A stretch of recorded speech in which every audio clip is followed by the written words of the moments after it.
Hello, this is Dr. Lewerenz, Longevity Health Institute, giving you a little bit of crazy to say, but a little bit of an update here when it's snowing out and it's, what is it, April 20th. So, nuts, Michigan weather, right?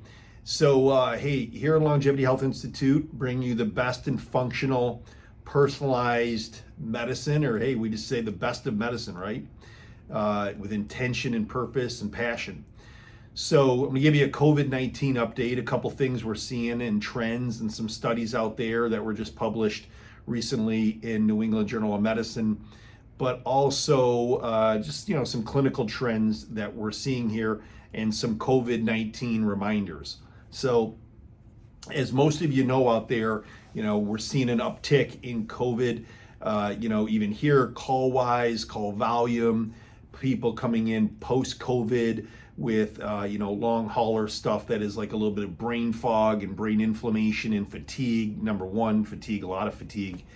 Also some weird stuff that we're seeing too, and that has to do with inflammatory effects and thrombotic effects, which is micro blood clotting. So people think of blood clots and hear about stuff in their heart or their lungs or their brain or their calf or whatever. Think about micro clots, little emboli, little flicks of microclots. And what can these do? Well, these can cause aggravation to your pulmonary lining, to all parts of your body, including the little capillaries and arterioles and your tips of your fingers and toes. That old thing you heard about last March and April called COVID toe. So these are real things. Just saw a guy today that brought up COVID toe from a month or two ago.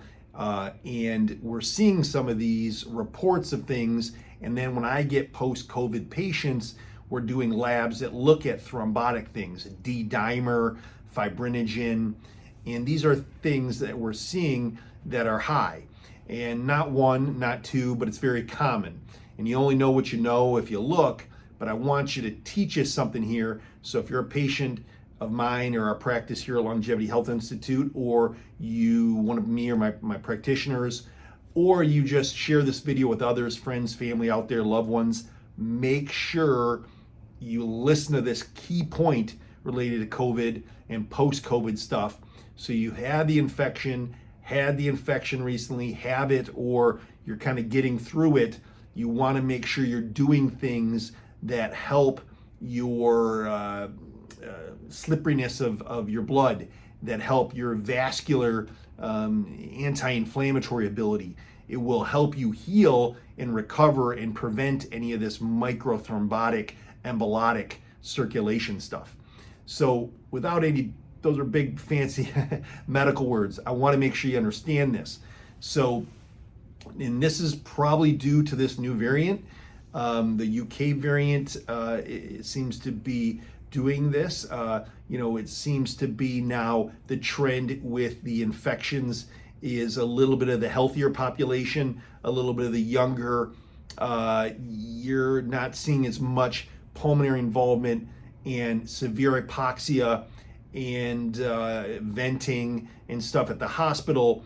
But when I talk to my intensivists and internivists at the hospital, we are seeing a lot more cases that are younger, still overweight, still obese, and diabetes, biggest risk. Obesity, regardless of age, and diabetes are your biggest risk. But we're seeing younger people, but we're also seeing this, kind of present itself a lot longer. So not a 4, 5, 7 day sequela, even if it's kind of severe, we're seeing this last a good 14, 15, 17 days. And then you get this long hauler stuff as far as inflammation and fatigue and that. So a couple take home things regarding this. One is this, preventatively and treatment wise, you want to be on appropriate doses of vitamin D, zinc, vitamin C, quercetin, N-acetylcysteine. I love the use of green tea. Also using probiotics for good gut health, a little melatonin at night. And we are big supporters of silver. You hear me talk about silver, water-soluble silver, that actually breaks down viruses, all viruses, and keeps your viral load down so that your body's immune response can still be robust and have a nice effect, and limit your severity and length of the COVID-19. So the biggest thing though is those are used for prevention, to lower the viral count and that viral load and effect it has on you. You can uptick a lot of those to higher doses for 4 or 5 days of higher doses of D, C, zinc, quercetin. I'm starting to use more and more ivermectin. Now, some of the studies are, positive and negative. It's very tolerated well. 5-day course of ivermectin, an antiparasitic that has some antiviral capability, but pretty well tolerated. A 12 milligram dose for 5 days has helped a lot of people keep their viral load down so that their immune system can mount a stronger response and actually get rid of and fight the inflammation and the virus. So I'm seeing a lot better results with ivermectin than really anything else. But everybody's approach, we do a little bit differently as far as severity. We nebulize silver, use silver nasal spray, silver sublingually, and then yes, these nutrients, okay? But I'm really liking ivermectin. Now back to the thrombotic blood clot stuff. So if you have COVID-19, take a baby aspirin. Why? Well, it's gonna keep your chance of microthrombosis and clotting and emboli down. It's gonna keep your blood slippery, okay? And so you don't clot. I also, during COVID, but also post-COVID, because I don't like to use a lot of aspirin because it can be GI and digestive injuring and irritating, is to use natural type of antiplatelet, anticoagulants. So these are called kinases. So I like to use, one is nattokinase.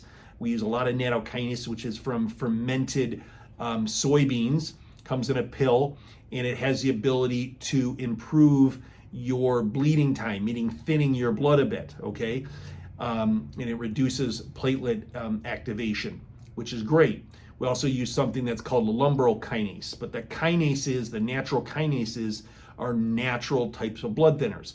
Now, you can use both, but they're very safe. That's what I like about the natural kinases, like nattokinase.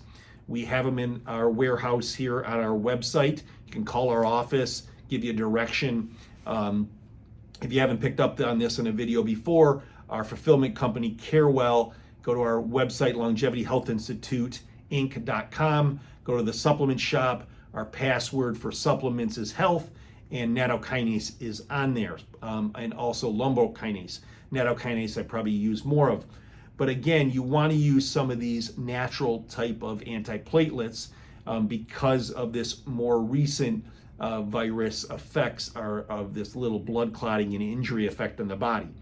And here, if you're a patient, we'll trend your D-dimer, your CRP, your fibrinogen, even your LPLA2, which is a activator enzymatic activity that has to do with clotting. So those can be tracked and trended, okay? The other thing is, that's really, really big, you've heard in other videos me talk about this, but is what? What's the strongest part of your innate immune system? Your gut lining. So your gut lining, so leaky gut, intestinal permeability, this is huge. Candida is huge.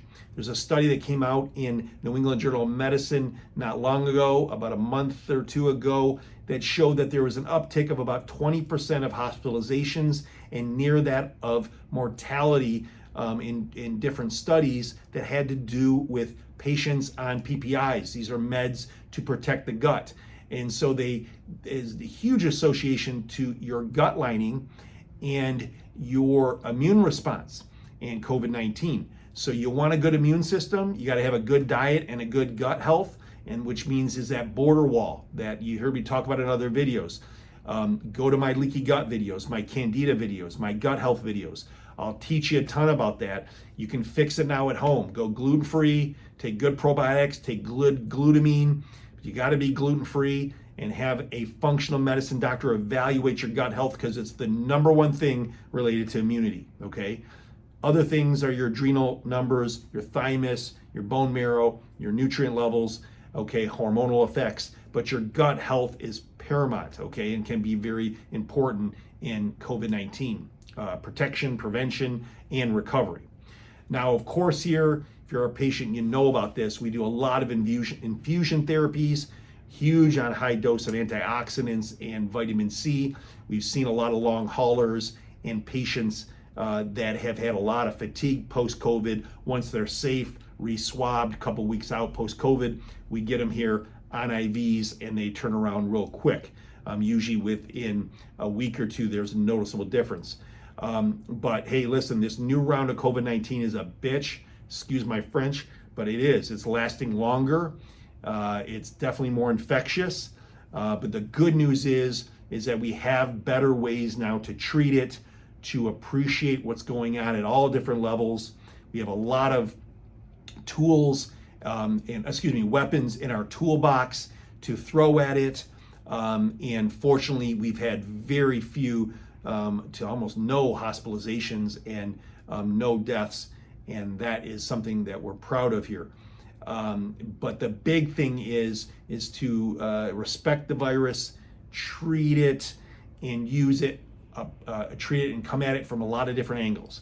Okay, from some alternative medical off-label medication uses to natural uses to improving gut health, to herbals, and to good sleep and good diet. So, and stress reduction. So hopefully this is insightful on a COVID-19 update. Hopefully you get to see this, share this with others. I'll have more coming soon, but also we'll get back on track with some general medical good, information to keep you well and keep you optimal in our world and always thriving, not just surviving. This is Dr. Lewerenz. Let's pray for no more snow in April, okay? And talk to you on a sunnier day. Be well.